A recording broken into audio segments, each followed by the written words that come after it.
All right, welcome everybody. So in this video, I want to think about how we can generalize the diagonalization process that we've been using with square matrices and apply them to non-square matrices. So let's consider the matrix A in this example, which is a 2 by 3 matrix. Our matrix A has first column for 8, second column 11, 7, and the third column is 14 minus 2. So we can't diagonalize this matrix, but let's take a look at what happens when I take the product of A transpose on the left with A on the right. In this case, the transpose of A would be a 3 by 2 matrix where the first column is 4, 11, 14, right? That was the first row of matrix A. And the second column is 8, 7, minus 2. That was the second row of matrix A. And so when we take the product of A transpose with A, in this case, we get a 3 by 3 square matrix back. So we're always going to get a square matrix back. And moreover, that square matrix is going to be symmetric. And so we can see in this case, we get a symmetric matrix that has diagonal entries 80, 170, 200. And then the off-diagonal entries are A12 is equal to A, or the 1-2 position is equal to the 2-1 position, which is 100. I have a 40 in the 3-1 in the 1-3 position. I have a 40 in the 3-1 position. I have a 140 in the 2-3 position and a 140 in the 3-2 position. So this holds for any matrix A that when I take A transpose times A, we get a square symmetric matrix back. So you might be thinking, I remember there were some nice results about symmetric matrices and how we can diagonalize them. And that would be the right line of thinking. So let's state a really nice theorem here, and that is, let's let A denote any m by n matrix. So this could be square, not square. But what is true is for any matrix A, then A transpose A can be orthogonally diagonalized.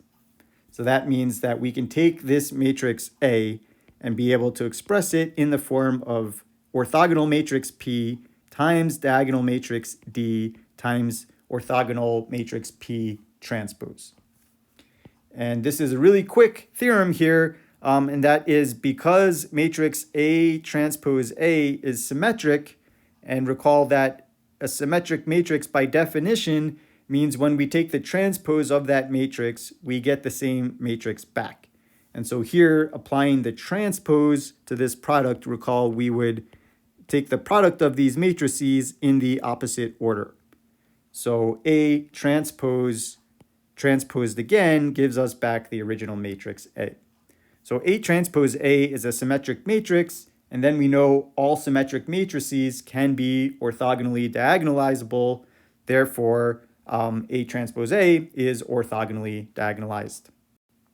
Okay, so now that we know for any m by n matrix A that A transpose A is going to be symmetric and therefore orthogonally diagonalizable, it'll be nice to know something about that diagonal matrix D. So let's consider the eigenvalues of the matrix A transpose A, which again is going to be a symmetric square matrix, so we can find eigenvalues for that matrix. So the claim here is that the eigenvalues of A transpose A are going to be greater than or equal to 0. So they're non-negative. We might get 0 eigenvalues, but we cannot get negative eigenvalues.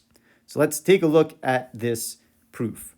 So let's let vectors v1, v2 up to vn be an orthonormal basis for Rn, which consists of eigenvectors for the matrix A transpose A.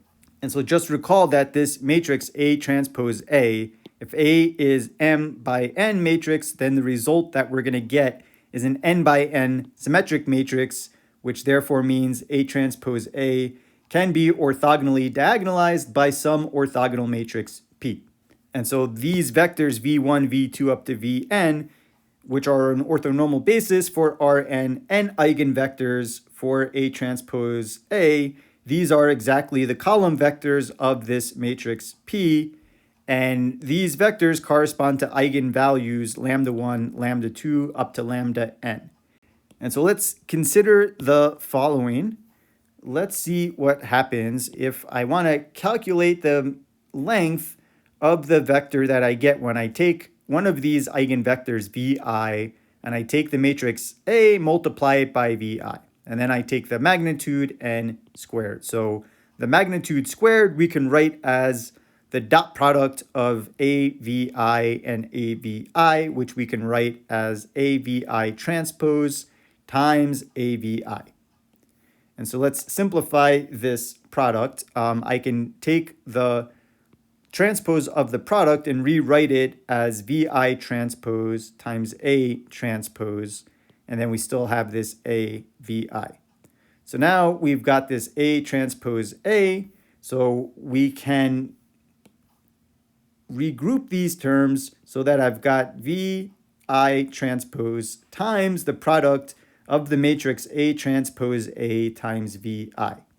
So VI is an eigenvector of this matrix corresponding to the eigenvalue lambda I. So we can replace this expression in blue with lambda I VI, because that's by definition what it means for VI to be an eigenvector of the matrix A transpose A.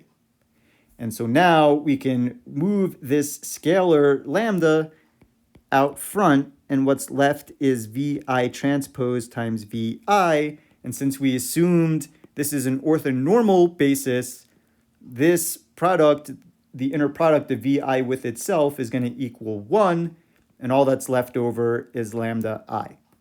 And so notice that we started with the length of this vector to the second power. So this has to be something which is greater than or equal to 0.